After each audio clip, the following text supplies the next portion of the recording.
Hello बच्चों, आपका हमारे चैनल हिंदी वाणी में स्वागत है।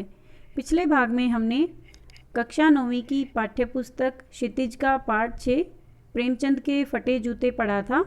इस पाठ के लेखक हरिशंकर परसाई हैं। इस पाठ में मुंशी प्रेमचंद के सादगीयुक्त जीवन पर प्रकाश डाला गया है। प्रेमचंद ने अपने जीवन में गलत बातों के लिए, दिखावे के लिए तथा जीवन में सुख पाने के लिए कभी भी किसी के साथ समझौता नहीं किया था और यही उनके जीवन की सबसे बड़ी कमजोरी भी थी। आज हम इस पाठ से लिए गए अभ्यास के प्रश्नोत्तर पढ़ेंगे। हमारा पहला प्रश्न है, हरिशंकर परसाई ने प्रेमचंद का जो शब्द चित्र हमारे सामने प्रस्तुत किया है उससे प्रेमचंद के व्यक्तित्व की कौन कौन सी विशेषताएं उभर कर आती हैं। उत्तर है, लेखक ने प्रेमचंद का जो शब्द चित्र हमारे सामने प्रस्तुत किया है उससे उनके व्यक्तित्व की निम्नलिखित विशेषताएं सामने आती हैं। नंबर 1, सादा जीवन। प्रेमचंद आडंबर तथा दिखावापूर्ण जीवन से दूर रहते थे। वे गांधी जी की तरह सादा जीवन जीते थे। नंबर 2, उच्च विचार। प्रेमचंद के विचार बहुत ही उच्च थे। वे सामाजिक बुराइयों से दूर रहे। वे इन बुराइयों से समझौता नहीं कर सके। 3, स्वाभिमानी। प्रेमचंद ने दूसरों की वस्तुओं को मांगना उचित नहीं समझा। वे अपनी दीनहीन दशा में ही संतुष्ट थे। 4, सामाजिक कुरीतियों के प्रति जागरूकता उत्पन्न करने वाले। प्रेमचंद ने समाज में व्याप्त कुरीतियों के प्रति सावधान किया। वे एक स्वस्थ समाज चाहते थे तथा स्वयं भी बुराइयों से कोसों दूर रहने वाले थे। 5, अपनी स्थिति से संतुष्ट। प्रेमचंद का जीवन सदा ही अभावों में बीता। उन्होंने अपनी स्थिति दूसरों से छिपाई रखी। वे जैसे भी थे उसी में खुश रहने वाले थे। 6, संघर्षशील। वे रास्ते में आने वाली मुसीबतों से बचकर नहीं निकलते थे बल्कि वे उनका सामना करते थे और उस पर विजय पाकर आगे बढ़ जाते थे। हमारा प्रश्न दूसरा है, सही कथन के सामने सही का निशान लगाइए। क, बाएं पांव का जूता ठीक है मगर दाहिने जूते में बड़ा छेद हो गया है जिसमें से अंगुली बाहर निकल आई है। ख, लोग तो इत्र चुपड़कर फोटो खिंचाते हैं जिससे फोटो में खुशबू आ जाए। ग, तुम्हारी यह व्यंग्य मुस्कान मेरे हौसले बढ़ाती है। या घ, जिसे तुम घृणित समझते हो उसकी तरफ अंगूठे से इशारा करते हो। इसका सही उत्तर ख है। लोग तो इत्र चुपड़कर फोटो खिंचाते हैं जिससे फोटो में खुशबू आ जाए। हमारा प्रश्न तीसरा है, नीचे दी गई पंक्तियों में निहित व्यंग्य को स्पष्ट कीजिए। क, जूता हमेशा टोपी से कीमती रहा है। अब तो जूते की कीमत और बढ़ गई है और एक जूते पर 2500 टोपियां न्योछावर होती हैं। ख, तुम तो पर्दे का महत्व ही नहीं जानते। हम पर्दे पर कुर्बान हो रहे हैं। ग, जिसे तुम घृणित समझते हो उसकी तरफ हाथ की नहीं पांव की उंगली से इशारा करते हो। उत्तर है क, व्यंग्य। जूते का स्थान पांव में अर्थात नीचे है। यह सामर्थ्य अथवा ताकत का प्रतीक माना जाता है।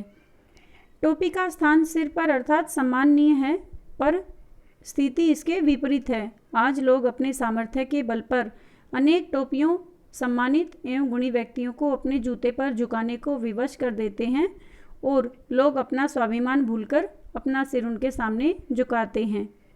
ख, व्यंग्य।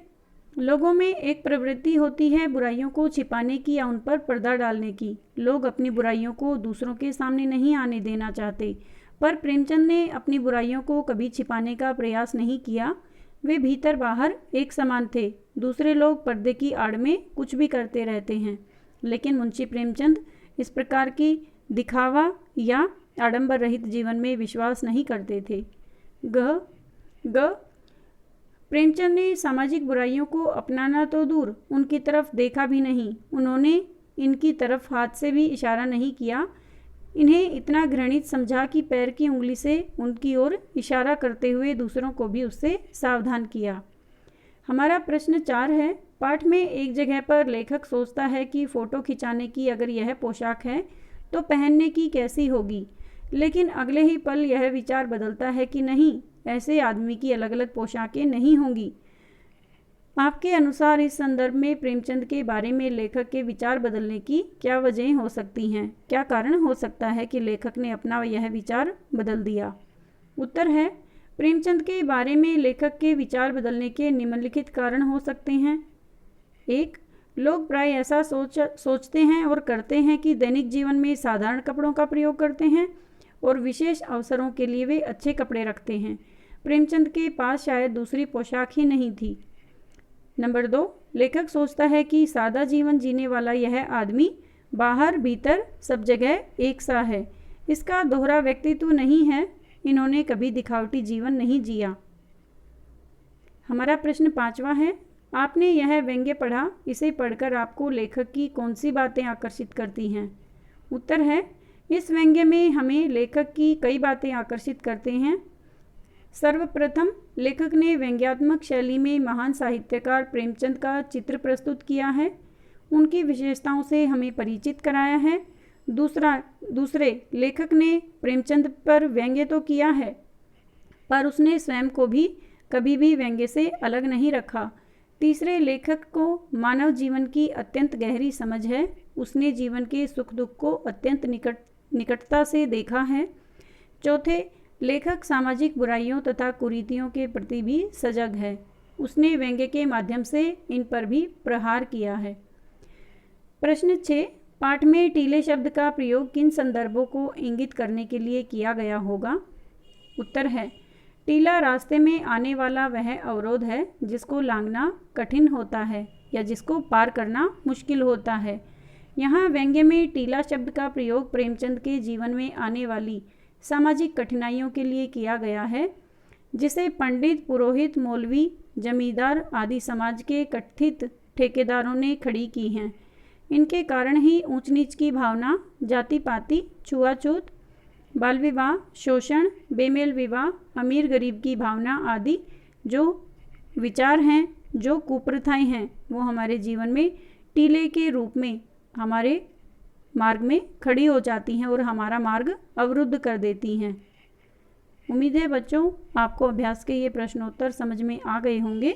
यदि आपके पास कोई सुझाव है तो हमें कमेंट करके ज़रूर बताइए, और आपको यह वीडियो अच्छा लगा तो आप इसे अपने दोस्तों के साथ ज़रूर शेयर करें। धन्यवाद।